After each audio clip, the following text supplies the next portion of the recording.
Well, hey, everybody, it's Mike from Profiling Evil. Welcome to Profiling Evil Live. In fact, I better get the right little marker up here on the screen. I'm coming to you live from, there we go, let's try this one. I'm coming to you live from Nashville, Tennessee, and I'm here for CrimeCon. I just run up to a meeting. I'm back. There was so much happening today with Chad Daybell. And I created a little video that I was going to post up. And then I thought, heck, why don't I just get on with you? Because I don't get a chance to do many lives now that I'm out of town. I can kind of do whatever I darn well please. So we'll see who decides to join as we go along. Please give me a thumbs up in the chat box if the audio is okay. There's background music. Just to let you know, there's like a big party going on across from my room here. And so I can't do anything about the noise in the background. Mel Stiller, thanks so much for being on there. You're up in Canada. Alexandra, 85, is in the house. Joy Braun, I'm sorry, Joy. Thanks for covering, Mike. Yeah, thank you for weighing in. Vicky Meeves here. Diane Phoenix, thank you. Thanks, mods. I really appreciate you doing and carrying on for keeping this show under control as we go through this. Really interested in what your thoughts are with the Chad Daybell conviction. I wanted to share some thoughts as we go into the sentencing phase tomorrow morning. I'm going to be tied up in CrimeCon, and I'll be watching texts that come in. But I hope that you'll all be tuning in on that. I was on Court TV tonight talking about what to expect tomorrow. And I thought I'd share a few of those things as we go through this tonight. And again, I'll try to answer some questions. Don Marie, how you CG? It's been fun. I've already met a few Profiling Evil followers here at CrimeCon. While I was out at the food truck, I ran into one. I ran into Deborah earlier, and anyway, been having a great time. Trucker Dan looks like a new member. Thank you so much for jumping in. Feel free to super chat tonight if you'd like, folks, and let's just have some fun together and share a little video that I've got here. And let's see, this here from R.D. Woodruff, that gentleman in with you just now on Court TV that was slamming the LDS religion. Oh yes, John. He always does. Former Latter-day Saint. Again, you know me. I don't pick on any particular religions. What I have learned in the course of investigating cults my entire career, something that nobody else on that channel has been able to promote and say that they do, is this very simple fact. When I was running and doing ritual crime for the state of Utah and looking at polygamists and child sex abuse, we ended up looking at 300 bona fide cases with the team that I had at the Attorney General's office. And I was absolutely convinced that everything that went wrong was a Latter-day Saint that was committing it. And then I started talking as I started handling more cases across the country, because Utah has a predominant Latter-day Saint faith base there.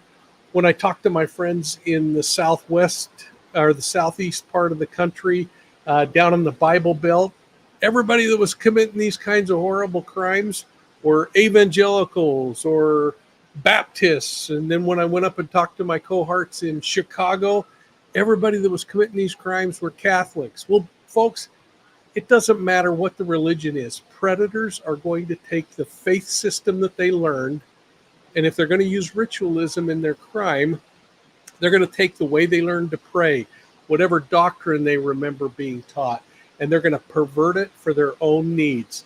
And that's why it's so cockeyed important when we look at these kinds of cases that we focus on the elements of the crime, not the ritualism, as seedy as that is and as fun to talk about, and as much fun as some people have bashing other religions.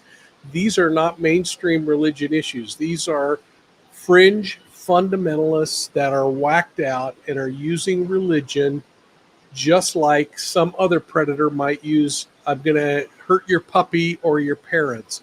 They use it as a control mechanism. They use it as a way to justify what they're doing. And the fact that they had been raised in a faith tradition or not, or might even be practicing at that very moment, is not representative of the faith. And I find that personally to be a little bit offensive, but I'd love to see what your comments are in that regard. And I'll get off my soapbox when it comes to that. But there are people like Tricia here.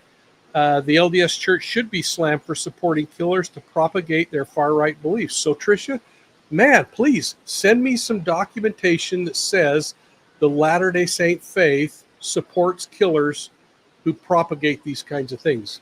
Or send me that about any other faith tradition, because frankly, I don't see it. And the fact that the local leaders or even the higher leaders don't say something about these things. These are criminal cases. And yet we seem to do that. And frankly, I respect your opinion on this and everyone else's. So things like this. Is it true that in LDS scripture that allows death? I've never been taught by anyone who's taught me about the Latter-day Saint faith, the Catholic faith, or any others, that it's okay to kill people. In fact, I said this on Court TV once, that I don't know of any faith that says it's okay to kill people. Now, there are extremists that go into these things, and they might take scripture and say this is justification. But you don't hear faith leaders in mainstream churches saying go out and kill people. Yeah, I just don't see that. But again, these are my personal opinions. So Skeeby, did I get that right? Skeeby? Yeah, thank you for that. So anyway, I don't know. Now, should these be cause for faith traditions to think about what they're talking about in their congregations? I don't know, maybe so. But again, I don't hear mainstream religion saying, hey, go out and sexually abuse children. I don't hear mainstream religion saying, hey, go out and kill little children and steal their Social Security money, or go kill your wife so that you can run off with a new girl. I just don't see it. So anyway, I'll get off my little high horse about that. MCM, thank you for this. You are really kind, as are all of you. Let's see. Sally says, I'm new and I like your research. Thanks, Sally. I try to do things right. Mel, thank you. Woo-hoo. Religion and politics make strange bedfellows. And I guess we've had that today with President Trump's conviction and now Chad Daybell's conviction. And you know what? I remember I got chewed out by the Utah governor who became the Health and Human Services director for the United States. And when I was chief of staff for a Democratic attorney general, having run as a Republican sheriff, I got called to the Republican governor's office when I was appointed chief of staff in a Democratic attorney general, and told that I'd made a really crucial mistake. And I said to him what I'll say to all of you, that all I've ever cared about is law enforcement. And politics just don't seem to impress me too much one way or another. But anyway, Crystal McCormick, thank you for that really nice super sticker. That's nice. And Artie Woodruff, thank you. You guys are all so nice. Diane Phoenix, longtime supporter. I watched Larry and Kay when the verdicts were read. Larry forgot to react, then took a huge breath, and tears started to flow down his face. Yeah, gosh. Thank you, Solzai. Gosh. Anyway, and here Tricia came back. I want to give her time here. Chad and his group were fringe, but the LDS church leaders were warned and have been warned to shut down Chad and his fringe belief. That's not the church's job to control people. A church excommunicated Chad when they learned that he was violating the belief systems of the church and that they weren't in line with the doctrine. But the church are not police officers. That's what police officers do. Just like police officers shouldn't be trying to determine what churches do. So anyway, thank you a lot, Tricia. Number one, thanks for your courage, and I hope it's done in a forum where we just openly discuss things, because heck, unless they're shooting at us, we shouldn't be too offended by anything any of us have to say to each other, should we? Al says, hey, thank you for your thoughts about religion. It's not about specific religion. It's just about abusers and criminals doing what they do. Yeah, thank you, Al. That's kind of how I feel too. Anyway, Southern Sass, good to see you. I haven't seen you for a bit, but keep in mind, and somebody told me I'm way too vain, but I don't wear glasses and I should. But always great to see folks. So thank you for coming in and supporting me so much. Jill Lyons, thank you for that super sticker. Gosh, very kind. And folks, I'm going to be speaking to around 3,000 people at CrimeCon on my book, The Deceived and the Zion Society. The New Children's Justice Center is under construction. All of the proceeds from that are going. There's a little ad in this little thing I'm going to show in a minute. And I know many of you have already bought it, so thank you so much. But I'm really excited about being able to talk about that. And I'm going to be making a huge announcement on Saturday at CrimeCon on the main stage. Those are going to hear it, and the rest will have to wait till probably December to hear it. But anyway, that'll be kind of fun. So let's see. PB Kalori, I hope I got that right. I'm really curious what this phase looks like. I know there will be victim impact statements, but both prosecution and defense attorneys also made their case for giving this the death penalty. So yeah, that's a perfect time for us to jump into the first thing that I want to do. So let's do that, and I'm going to stop periodically, watch your questions, and we'll just bounce in. Sometimes that's frustrating to some of you, but I wanted to make sure my thoughts were pretty concise in this direction, and I wanted to include some things from Court TV. Daybell's been convicted of a host of criminal charges, including 3 counts of murder and financial fraud cases. Those are going to be dealt with separately, but we're now going to move into the sentencing phase, and this is going to give the prosecution a chance to argue why they believe Chad Daybell should be put to death.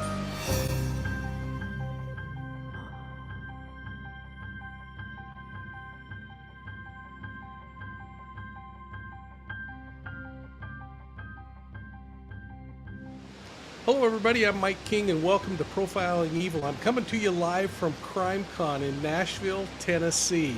Now I appeared on Court TV tonight to talk about the conviction of Chad Daybell for a triple murder. That's for killing J.J. Vallow, Tylee Ryan, and Tammy Daybell. Now this case is moving quickly into the sentencing phase, and this is a period of time when the prosecution's going to be able to step up and share the reasons why they believe Chad Daybell should be put to death. Now, they've already published those, and we're going to talk a little more about that in just a minute. But I wanted to just take one moment and share a comment or two from Court TV tonight as we talked about what questions I might have as this case has come to a close in the criminal phase. Mike King, I want to lean into your religious cult expertise. Now that you have seen all of the evidence in the case against Lori, against Chad, do you have any questions that still linger? Or just what's your takeaway on this cult that was being created? Well, thank you, Julie. It's great to be on with everyone tonight. I have a lot of questions. I mean, I'm going to continue to have a major question of why. Why was sex or money or power and control so cockeyed, motivating, that it would lead someone to commit homicide?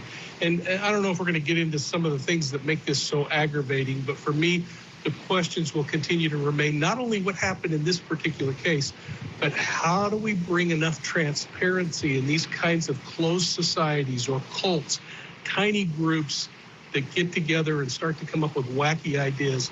How do we somehow get enough transparency that people who start to look into them still have a support system that might tell them, hey, if you kind of have a different opinion, we're still here for you, and that they might step away. Or people, when they start getting out on the fringe, and this is a group that was definitely on the fringe, that they have a way of somehow getting some common sense brought into the picture. And to me, Julia, it's all about transparency. And this Church of the Firstborn, Chad Daybell, this group of like-minded individuals, the last thing they wanted was transparency. And inside of that is where all this contempt and evil breeds. And Mike, we are going to get to those aggravators on the other side of this break, but to me, it's all about transparency. It doesn't matter what's going on. If you have to do it in secret, there's something wrong. And so I want to just stop there for a minute, and I want to see some of your comments here. Lauren is saying, hey, I appreciate your perspective on predators versus religion. LDS faith doesn't condone Chad's behavior because of the extreme beliefs and behavior. He was excommunicated. So the point I was making on Court TV, I think, is something I want to just get what your thoughts are. And to answer your question here, let's see. Sorry, I misspelled.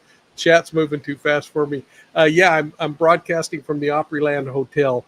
But the idea of transparency and the fact that cults and, frankly, criminal enterprises work in secrecy, and why we kind of continue to gloss over this really important point kind of baffles me, because to me, transparency is the most important thing. Transparency in your relationships. I mean, I think about, I don't know about you folks, but I've been married 45 years, and we're transparent. When I do something goofy, my wife knows about it. It is the part of your relationship that says, here are my warts, here are the things that I'm thinking about.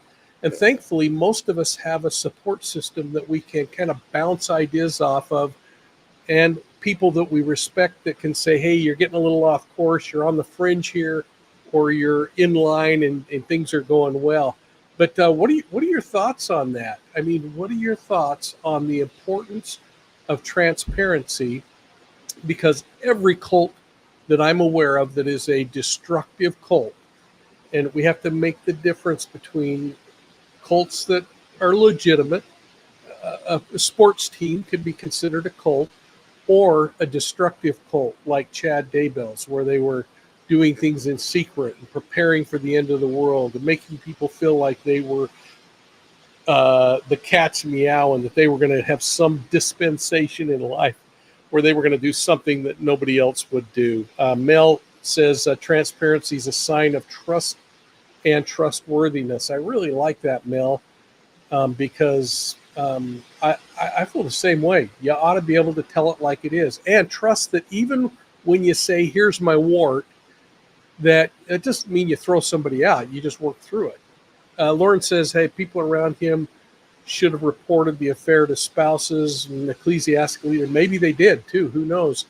And again, I often talk about the fact that when we talk behaviors, there are legitimate behaviors. Then there are criminal behaviors, violation of criminal law, murder. And then there are behaviors that are completely separate from any of those, but they're inappropriate in most of our minds. They're illegitimate in many of our minds. But that doesn't make them criminal, and doesn't mean that somebody has the right to stop them from doing that. So we have to also think about things a little bit from a standpoint of what can be done. In the Zion Society, there were people complaining constantly of families that were being torn apart, and husbands and wives that couldn't resolve issues regarding custody of children and other things. Well, it wasn't criminal, but they wanted law enforcement to step in and stop it. Some things are not law enforcement's problems, and we have to just kind of accept that and work through the illegitimate kinds of things and try to get them to be legitimate. But the moment they step over into criminal behavior, then of course it's something law enforcement can do something about. So, I don't know. Gosh, a lot of great comments. Seeing a lot of folks. I hope if you're not subscribed to Profiling Evil, you'd consider subscribing to us. We love growing. We love having you on board. And we would look forward to having you join up in the conversations. So let's jump back into my conversation here that I recorded earlier, and we'll continue to bounce back in. Cults, secrecy is how they operate. You can learn more about cults by checking out my book, Deceived, an investigative memoir of the Zion Society cult. And in there, you're going to catch a couple of places where I talk about the way that cults recruit people, the way that they keep them engaged in the cult and keep them involved in the cult activities, the way they progress them through this seemingly intelligent phase of their life into investigating the cult and then becoming ingrained in the doctrine of the cult. Ultimately, in some cases, like this one, committing crimes.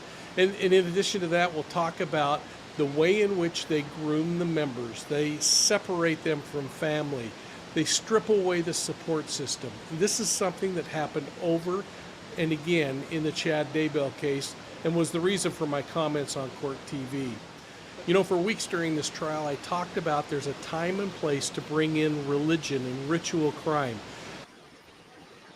I wanted to pause just long enough because Tracy was asking on the sale of the book if there's any other way of PayPal. If you go to profilingevil.com, I think you can use just a credit card there, but I don't know. And if not, email me at profilingevil@gmail.com and we'll figure out a way to get the book in your hand. Now let's bounce back into this. And thanks for all these questions. It's all about proving the elements of the crime. What is it that causes murder? Are those elements checked off? And now a jury has said, yes, Chad Daybell committed 3 homicides. But it's the sentencing phase that's the part that's so crucial in now bringing forth those aggravating factors that justify something like a death penalty. In fact, Julia Janae asked me about that on Court TV tonight, and I want to share this comment from Court TV before exploring it a little deeper.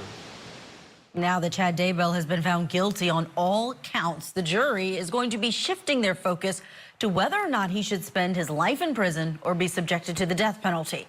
Now, the court documents filed by the prosecution, it outlines for us what those aggravating factors they're going to be arguing in front of this jury will be, the ones that they say make capital punishment appropriate in this case. Let's take a look at that document. First, they list that the murders of Tylee Ryan, J.J. Vallow, and Tammy Daybell were committed for remuneration or financial compensation. The list goes on to say that the murders of Tylee Ryan, J.J. Vallow, and Tammy Daybell were especially heinous, atrocious, or cruel, manifesting exceptional depravity. And it also says that those murders or the circumstances surrounding their commission, that the defendant exhibited utter disregard for human life. And finally, that conduct where these killings happened, that during the commission or just the murders themselves, the way that they were carried out, it exhibits a propensity to commit murder, which will probably constitute a continuing threat to society. So that's what the prosecution is going to be listing in front of this jury as aggravated factors. And we're going to talk about all of those possible factors, starting with the evidence that the murders were committed for financial gain. So let's take a look back at some of that testimony that the state presented in the guilt phase. So this information is derived, again, just solely from the deposits of Social Security into Lori's BBVA account. As reflected on here, I labeled each account as to the individual that the money was being deposited from, or the benefits from. And the benefits come from the information from the deceased fathers. We had learned that in the middle of August, I believe it was August 16th, Lori, Tylee's mom, had contacted Social Security and had stopped having the monthly stipends deposited into Tylee's account, and she then switched those monies to be deposited into her own personal account, Lori's personal account from the BBVA. So there were no more funds coming into this account at all. July 11th of 2019, Charles Vallow was killed in Arizona. Lori applies for benefits in August. Hey, I want to pause right here because Mel brings up a really important point that I actually talked about. I can't remember what news program it was on, but there is a benefit in a religious extremist point of view of being executed, and that would be to become a martyr. And even we see that things like, if you remember when Osama bin Laden was finally captured and he was killed, and the Marines took his body and he was buried at sea so that there would never be a place, a grave or a marker that other like-minded people could memorialize him. And so, yeah, sometimes you get these religious zealots who would not love nothing more than being a martyr. So, Mel, great call out. Yeah, something fun. And it's good to see my in-house counsel, Michelle, has made it on the scene. I gave no notice that I was doing this. I got this wild hair. And anyway, here we are. And let's get back into this. Receiving benefits in September, and this is their first deposit. And as stated earlier, this is not their regular deposit. It's for the back pay when she generated her paperwork to receive the benefits. In the very next box, we see on 9/23, that's our last proof of life for JJ. And then you see the benefits being deposited in. They each were receiving $1,951 per month. Is there a total amount of money received after what you believe to be the deaths of Tylee and JJ? Yeah. The grand total down the bottom right being the $22,545.05. In relation to the life insurance policy, were you able to determine the total amount of life insurance on Tammy Daybell? Yes. What was the total amount of coverage? So on the Primerica insurance, it was $300,000. And do you recall in relation to Life Map what the total was? $130,000. And when you looked at those policies on the Primerica, was Chad also an insured? He was. What about the Life Map? Was Chad also an insured? Only Tammy? Only Tammy. Who was Tammy's beneficiary for the Life Map? Chad Daybell. Who was Tammy's beneficiary for Primerica? Chad Daybell. Through the investigation, were you able to determine if that life insurance was ever paid out? Yes. And what did you learn? I learned both of them had been paid out. And who were they paid to? To Chad Daybell. Still with me, Rex Connor, Mike King, and John DeLynn. Thank you all for being here. Mike King, I want to start with you. And I actually want to ask you about one of the aggravators that's not listed in the notice filed by the prosecution, but it is in the statute. They could have listed it if they felt there was evidence of it, that if this murder was committed in perpetration of a ritualized abuse of a child. Tell me if you think this case qualifies for that and why perhaps the state didn't include it. Great to see you, Callie. Thanks for being here. So I think the reason it was left out most likely is that they feel like they have enough with those solid things. I mean, when you start putting the money down and putting who benefits from the death of Tammy, who in the mean with the kids disappeared or pushed out of the picture. Now, if the kids were gone, that would get rid of that money. So it was important that they kept that secret. Then those are really solid things that you can take. But the sentencing is such a crucial part because you can also introduce things you maybe wouldn't introduce in trial. And you're right on target with that, Julia, because the ritualism in this case really comes into play. This abuse of authority and position, for one thing, this idea that, hey, I'm a self-proclaimed prophet and I'm doing what God wants and you'll be in line. You've got to weigh those kinds of things real heavily. And then the idea of castings and assigning levels of darkness so that you can justify murder. All of those fall within the ritual crime spectrum. And this is the time to bring it out, not in the trial. And I'm really glad. And I hope that they, if I had any influence with the prosecution, would be now's the time to bring up those and actually a little short list of other things.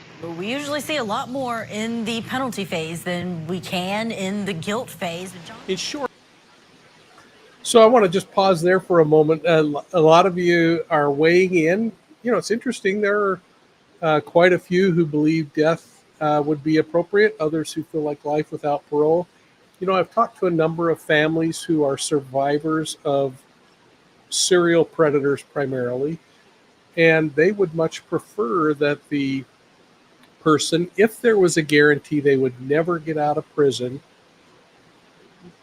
spend the rest of their life sitting in prison thinking about what they had done. What does create a great deal of tension on families who are left behind, and we have some family members in the chat tonight with us, is that fear of having the constant nagging of will they get out. And, even we hear people that get life sentences that end up getting paroled. It's really frustrating, especially for family victim survivors who have to deal with that and think about the next parole hearing and going in and reliving and retestifying. So there is good and bad to both sides of this darn thing. And you know what? I don't know that there are ever many winners. So I thought this was an interesting comment. About $75,000 a year to house someone in the prison. Who knows what the best answer is? But to me, the money shouldn't be a deciding factor in this. And I'm going to cover in detail a lot of things that I think are pretty darn significant considerations in the death penalty that I wish I had access to a prosecuting attorney team to share my thoughts on. But again, I'm nobody. But anyway, it's my thoughts. Sentencing Chad Daybell for the murders of Tammy, JJ, and Tylee is the most important phase of this trial. I mean, obviously, you got to have a conviction. But I think it would be really important for the prosecution on this case to focus on Chad Daybell's self-perceived position that he had as a prophet and someone who could reveal God's will. The prosecution needs to drive home how he used that position to control the members of this cult, including convincing some of them to commit murder. Now, the prosecution also needs to focus on several other aggravating factors, in my opinion, and when they do so, I believe it will help the court in determining if Chad Daybell should receive the death penalty for the crimes that he now stands convicted of. So with that, let's look at some of these key aggravating factors that I would like to see the prosecution include in the course of their presentation of facts now in the next day or two. Number one is this idea of an abuse of authority and position. We got to keep in mind that Chad Daybell exploited his self-perceived position as a prophet to manipulate those other cult members. He betrayed their trust and he exploited their vulnerabilities. Now, they had like-minded ideologies and they jumped in with both feet, but he used this special position to convince them that they were doing his God's will. In fact, I think it's been proven clearly that they were agents of his carnal desires, his desire for power, sex, and control. This had nothing to do with goodness. It may have had something to do with the God that he follows. Now, premeditation and planning is the next area that I think we need to consider in these crimes, whether they were premeditated and carefully planned. And I think they have clearly showed that this is the case. It demonstrates this higher degree of culpability and intent, but they went through planning as shown in those texts and phone calls. Number three was there were multiple victims in this murderous scheme, 3 victims.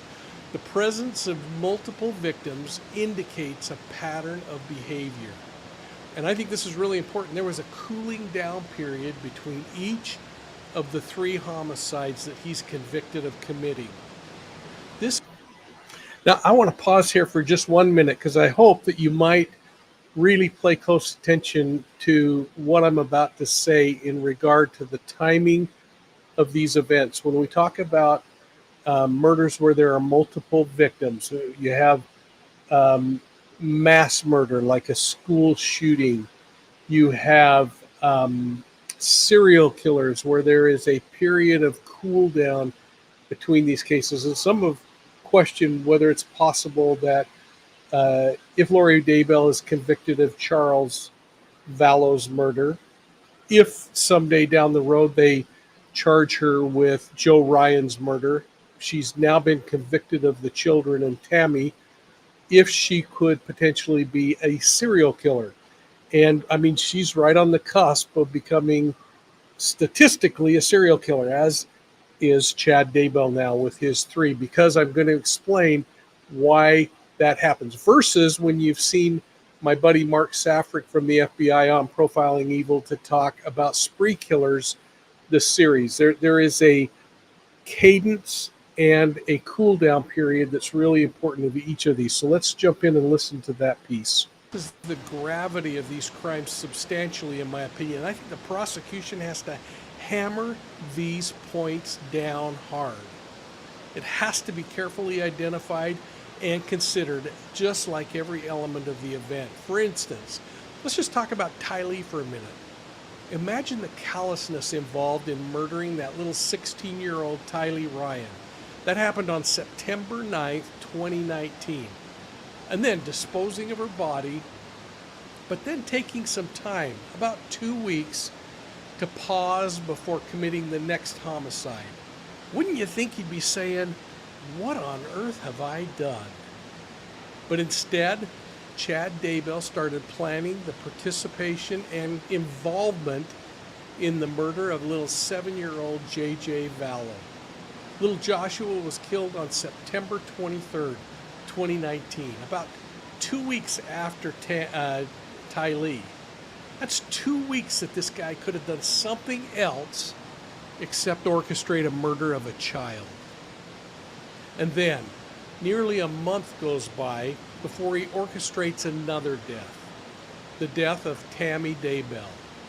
And this is somebody who was the mother of his children, who was his wife for decades.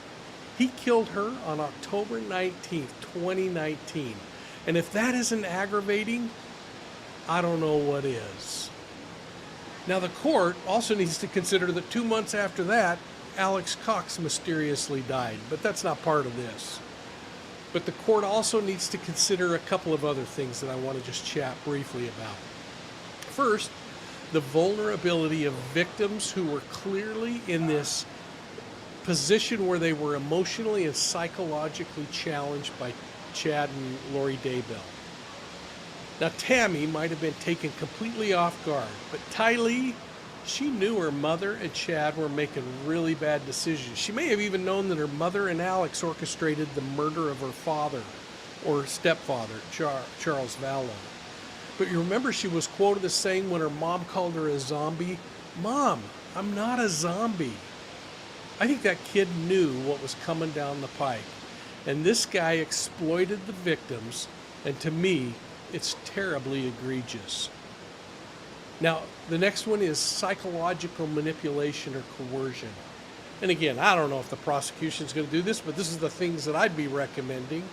The use of psychological manipulation and coercion to maintain control over the children and cult members and compel them to participate or at least lie about things that happened is heinous in the very nature of the act.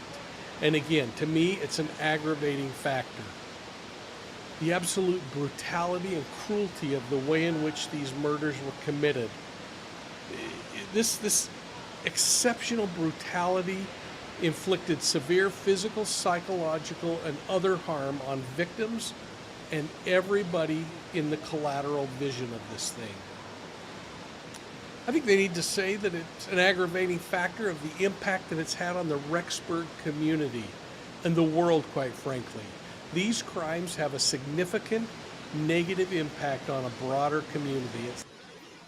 I want to pause there for a second, and if anybody is from the Rexburg area or Springville, Utah, where that family lived, weigh in, because I have received so many texts and emails from people in the community who have had to put up with this nonsense since it happened. These things are just so difficult. You know, I also just noticed something that I hope you'll all help me with. We have 2,216 people in the chat right now, and I've only got 2 thumbs up. Is that accurate? I hope you'll change that number. Anyway, let's jump back here. Fear and mistrust and disruption, hatred of religion or anything else. It becomes a bully pulpit for people to get their own agenda out in the media. And I think the lack of remorse really bugs me.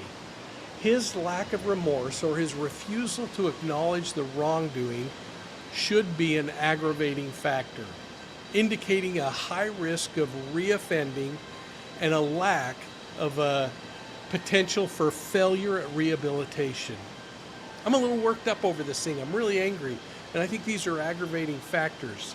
Then there's the ritualistic nature of the crime. I mean, the ritualistic aspects of this crime adds a layer of premeditation and symbolic violence that is kind of deep-seated in their belief system.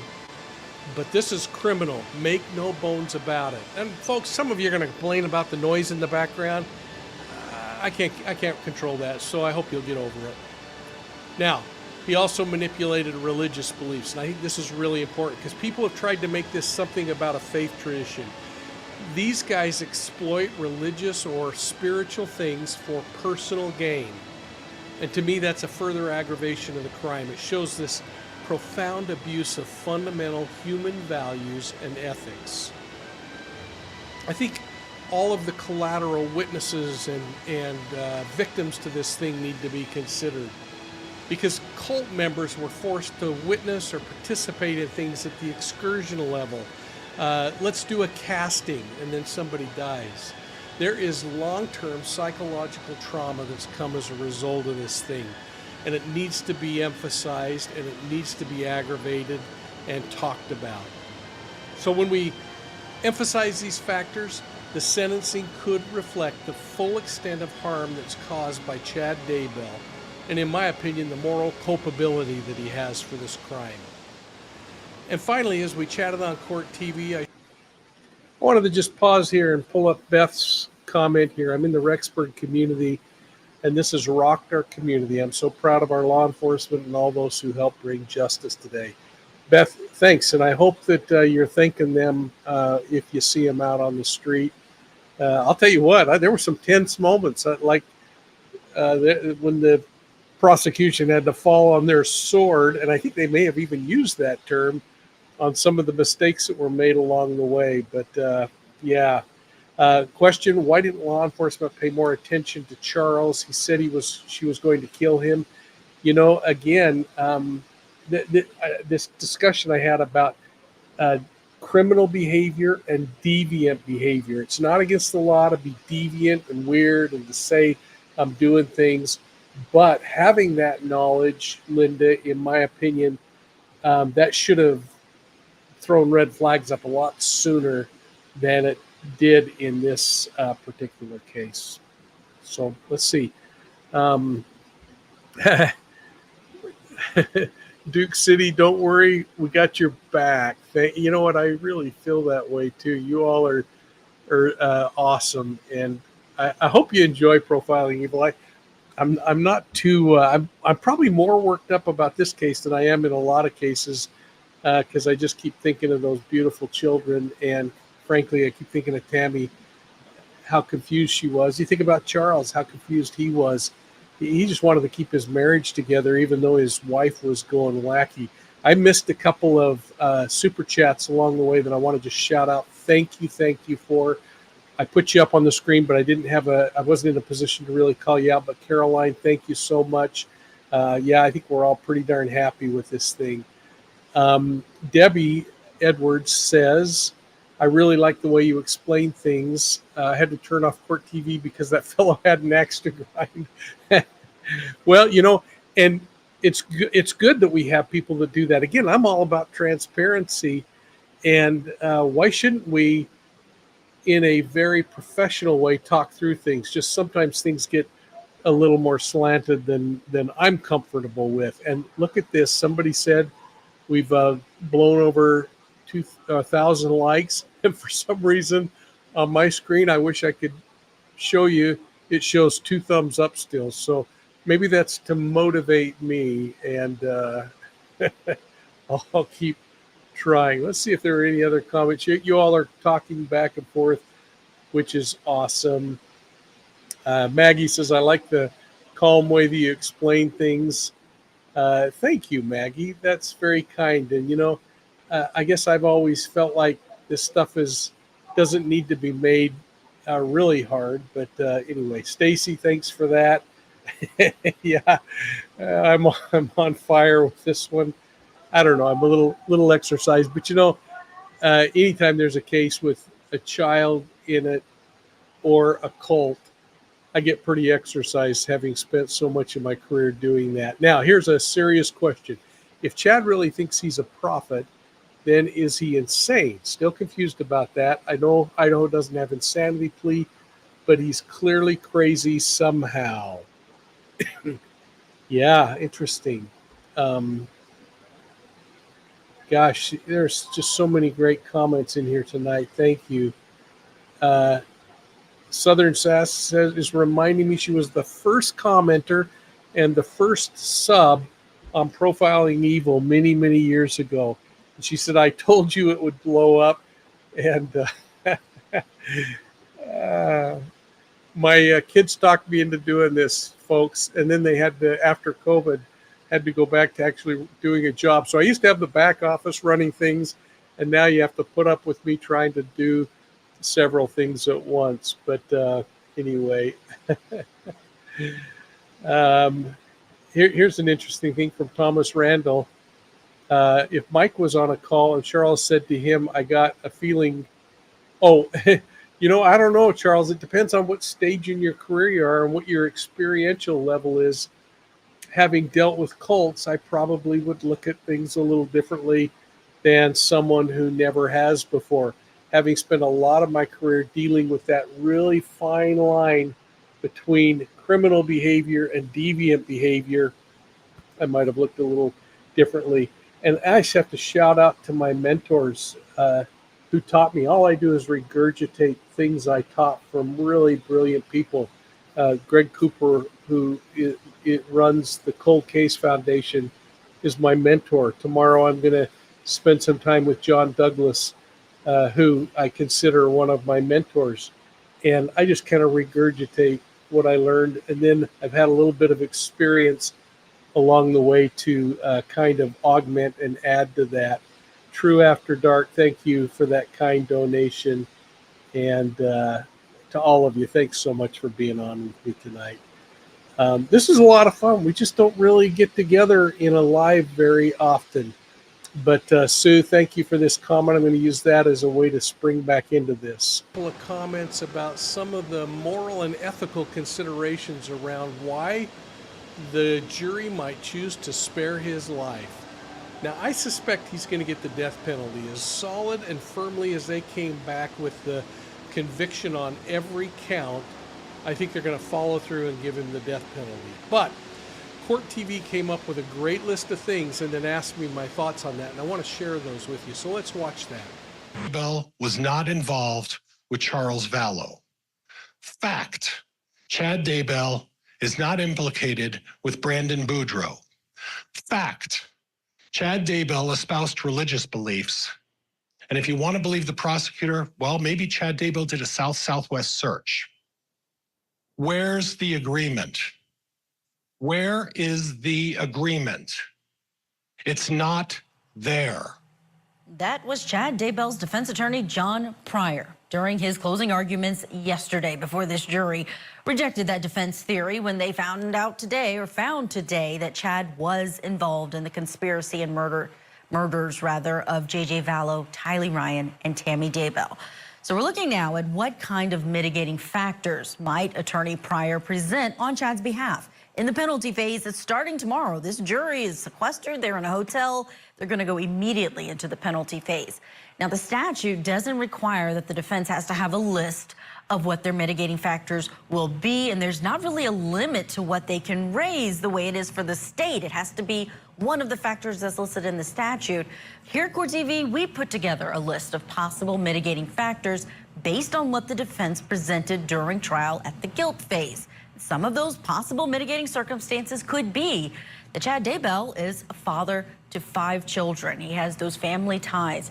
He also has religious beliefs and may have truly held some of those religious beliefs.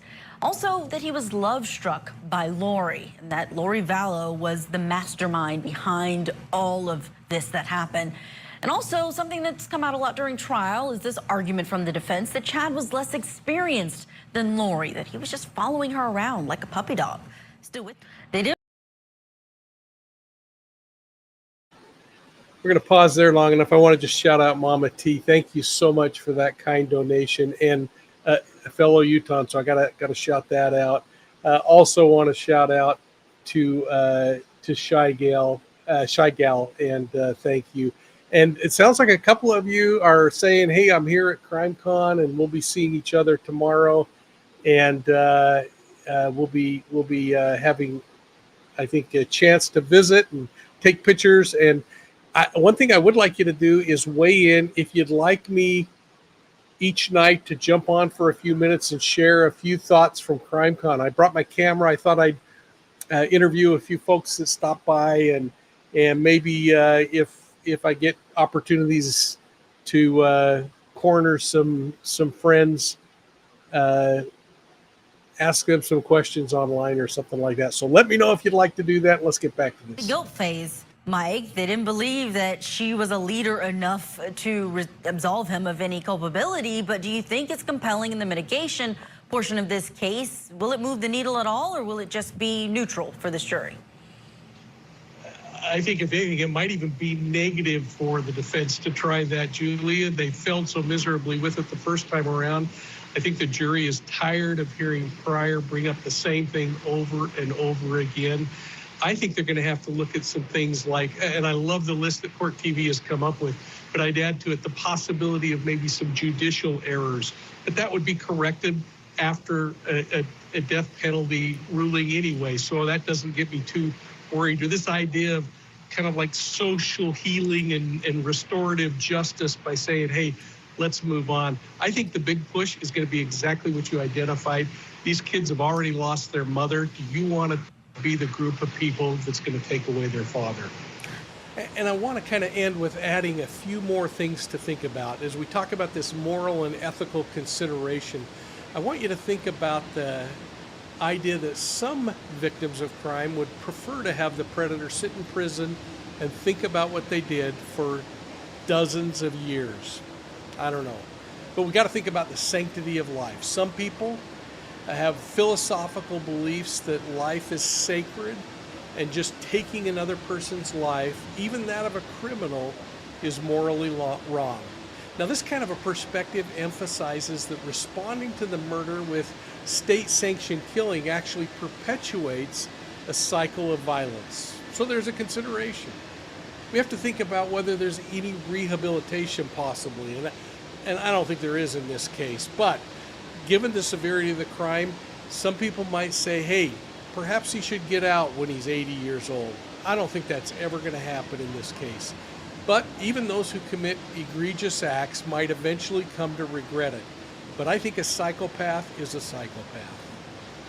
Now, there's legal and human rights issues like what I talked about. There might be judicial errors in this case, but I think they will be corrected as this thing goes down the road. He's not going to be executed for a dozen years or more. But even though this evidence seems overwhelming to us, and the court was certainly convinced it was overwhelming, there have been cases where new evidence has emerged that significantly alters the understanding of a case.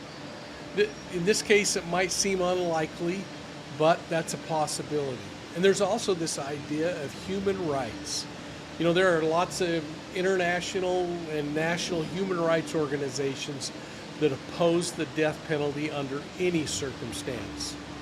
I wonder if they oppose it if it's their family member who's murdered brutally. I don't know. But then we got to think about the idea of deterrence. Studies have shown, and these are kind of mixed results that have come in, that the death penalty might actually deter crime from occurring much better than life in prison. Now, death penalty is certainly going to deter that individual from committing another homicide. But sparing the death penalty doesn't necessarily lead to higher crime rates. That's proven. It allows us to focus on preventative measures and systematic improvements, and again, has to be considered when making a decision of this kind of a weighty caliber. The other idea is the cost factor. The process of carrying out a death sentence is significantly higher than just a life without parole. These are complex legal issues that become appeals, and the costs continue to rise, and sometimes it's just less expensive in the long run to feed them and house them and let them die after 40 years. I want to stop there for a moment just to answer Amy's question in my own personal belief system.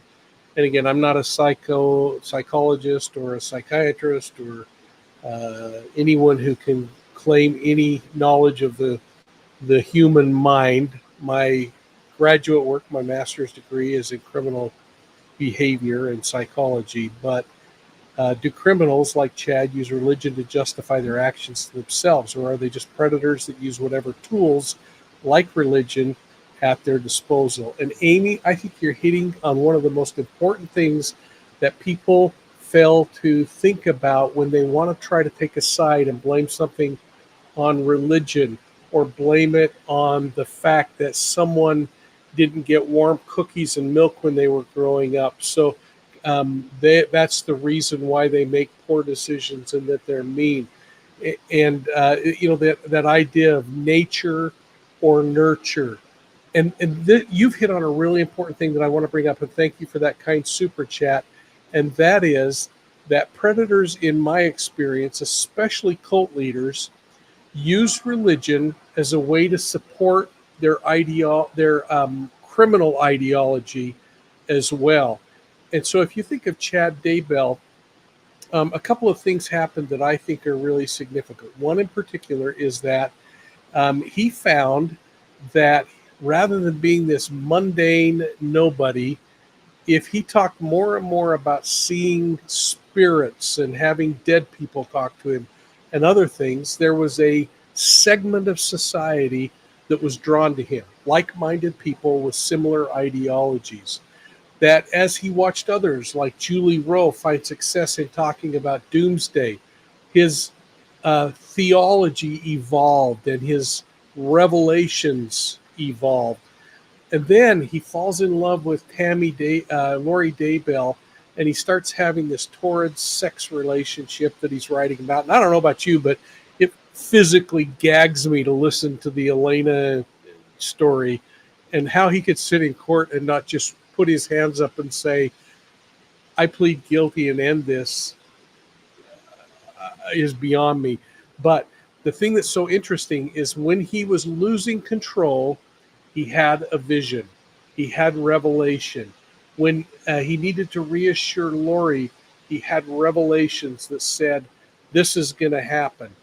He then had to start having people do castings, these exorcism sessions that they held. And that the natural thing is when somebody came back and said, because people get hyped up on this stuff. I mean, think about when you were a kid and you played with a Ouija board and everybody believed that evil spirits were moving the little thing around on the board. People get sucked into this and there becomes a mob motion that occurs. But as soon as people start saying we held an exorcism and we believe we cast evil spirits out of somebody, then he's got to come up with a way to prove the rest of the story, which was that these bodies die after their spirits are cast out. So I see these things happening in a way that promotes what they are and what they're seeking, which is power, dominion, and control. And I've talked about it a lot when it comes to polygamy. I always found it interesting how the polygamous leader or the self-proclaimed prophet always received revelation that the good-looking girls were supposed to be in their family and their polygamous wife, and those that were less than attractive would be assigned to other men in the group. And that's my own personal impression based on my experience of dealing with thousands and thousands and thousands of hours of time with polygamous leaders. So it's only my opinion. It could be absolutely wrong, but that's the course of revelation with fringe groups, in my opinion. How long it's going to take this guy to die. But don't forget, we need to think about restorative justice approaches too, where we focus on the victim and the community and consider the offender's responsibility to repair the harm that they've caused. But sometimes, in their mind, the only way you can repair the harm is through execution. But there has to be consistency in sentencing, and there isn't, quite frankly, in this case. Lori Daybell didn't get the death penalty. Many of us are still scratching our head why. Some think that it's because she's a woman. I'm going to let you weigh in on that. I haven't suggested it, but I've heard it a dozen times. These things are influenced by factors such as race, economic status, sex, the quality of legal representation. But again, remember, he waived that with prior. So we've got to think about some of these things. And we've got to think about the effect on the families, not only the victims' families, but Chad Daybell's families. They've already lost their mother, and now they would be losing their father. But sometimes those are the consequences of our decisions. So with all of that, we have to also consider this moral burden on society, because carrying out the death penalty involves a process that impacts everybody: the judges, the jury, the prosecution, the defense, everyone that's sitting watching this from the outside. And carrying out a death penalty even impacts the people in the correctional system who have to actually administer the drug, or in the case of a firing squad, pull the trigger. These points all kind of collectively argue for life imprisonment over the death penalty. But I want you to know, I'm still a proponent personally of the death penalty in cases such as this one. I'd like to know your thoughts, and I hope you'll put them down below. Hey, I'm coming to you from CrimeCon in Nashville, Tennessee. It's getting noisy in the background as the parties begin. Tomorrow we launch into CrimeCon. I'm going to be doing a number of presentations there, and I hope that those of you who are here in Nashville will check out my presentation on Saturday on the Zion Society, and my podcast with Sarah Edmondson and her husband Nippy, who were members of the NXIVM cult, as we talk about cult practices on Sunday. And then finally, as we talk about the ethical and moral responsibility of true crime creators when they put stuff out, putting people above subscribers. I'd like to know your thoughts on all of this, and I want to thank you for watching Profiling Evil. You can find us on Facebook, Instagram, YouTube, and Twitter. And if you like audio podcasts, folks, make sure you're signing up for Profiling Evil podcasts on your favorite podcast platform. And don't miss my presentation Saturday morning at CrimeCon in the big auditorium with about 3,000 people there, because I'm going to announce a brand new, exciting thing that only the people at CrimeCon will hear about. At the end of the year, we might tell the rest of you unless it filters out. Hey, thanks for your support of Profiling Evil. We'll see you soon at the next crime scene.